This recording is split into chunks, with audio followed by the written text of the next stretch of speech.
This is the DS3, and it's a car that's aimed at the Mini and the Audi A1. It actually used to be called the Citroen DS3, but the French firm removed its name from the car because it wanted to create a standalone premium brand to go up against the Germans. And as part of that, they gave the car a bit of a makeover, including a new grille. Actually, I could do with a new grille. This one, well, it's kind of past its best. Anyway, overall, this is a really nice looking car, and the theme continues on the inside. I really like these huge seats. In fact, they're so big and luxurious, they feel like they've been taken from a far more expensive car. Well, there's sufficient Gallic design flair in this car as standard, though some of the plastics aren't quite as high quality or premium feeling as you will find in its German rivals. To be fair though, this car is actually better value for money in terms of what you get than say a Mini. For instance, all cars, they do get a colour touchscreen, though I find it a little bit clunky to use. In fact, if you click up there, you can watch our full review of the infotainment system and have a good look around this car's cabin. And when you do that, you'll notice that, well, cubby spaces aren't that great. For instance, the door bins around by your ankles, and there's no actual cup holders in here, which I think is a first for a car. Another thing that's a first for a car is that you can't fit the manual in the glove box. It just, yeah, it won't go.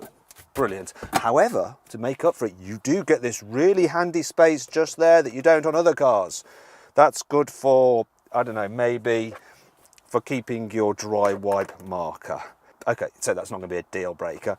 But one thing that might be is the fact you can't get the DS3 as a 5-door like you can with a Mini or Audi A1, which isn't great if you've got elderly relatives. You do get these grab handles to help you step into the back seats.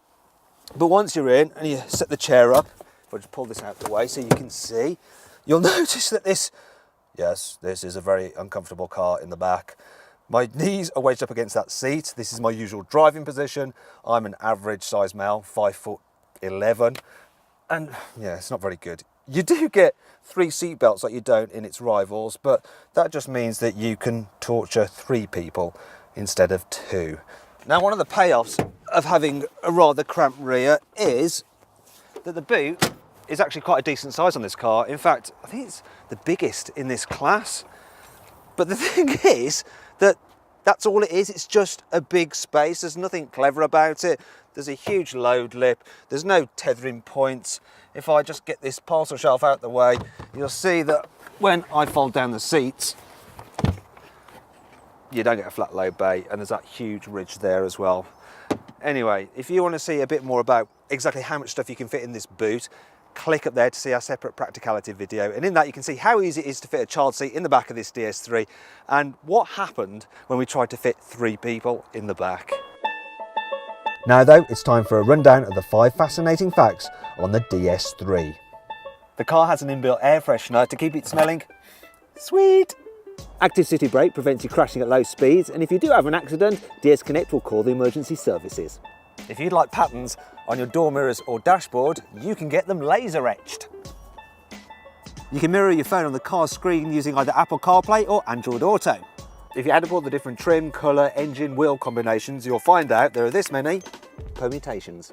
But choice isn't the only reason to go for a DS3. It's pretty blooming good to drive. Now, one of the things I really like about the DS3 is how it combines comfort with fun. Now, it doesn't have the outright go-karty feel that you get with a Mini, but if you chuck it at some bends, it's still pretty eager and pretty exciting as well. I do like it. But then if you hit a bump, it won't have you kind of bouncing about like Tigger on crystal meth. In terms of engines, you can get a 1.2 litre petrol, but don't, because it's just so slow. However, you can get that engine fitted with a turbocharger, and then it is quick enough while still being rather economical, and I think it's the engine to go for.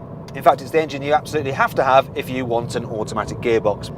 This particular car has the 1.6 litre turbo petrol, and it's almost hot hatch quick. Should be able to do around 50 miles per gallon, but I'm only averaging 37 miles per gallon.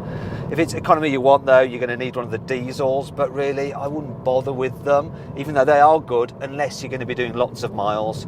To be fair though, this car is actually pretty good at long distances. For starters, these seats, they're just so comfy, and the car on the whole is reasonably quiet. fact, if you want to have a look around the cabin, see what it's like, and check out the visibility, which on the whole is pretty decent, you can click up there to watch our 360-degree video.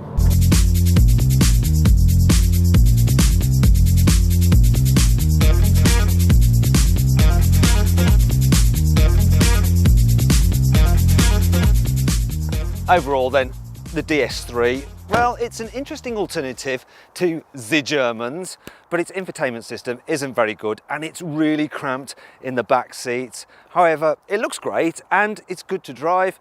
Now click up there for more information on this car and to see what the best deal is you can get on a DS3 at carwow.co.uk. Thanks for watching.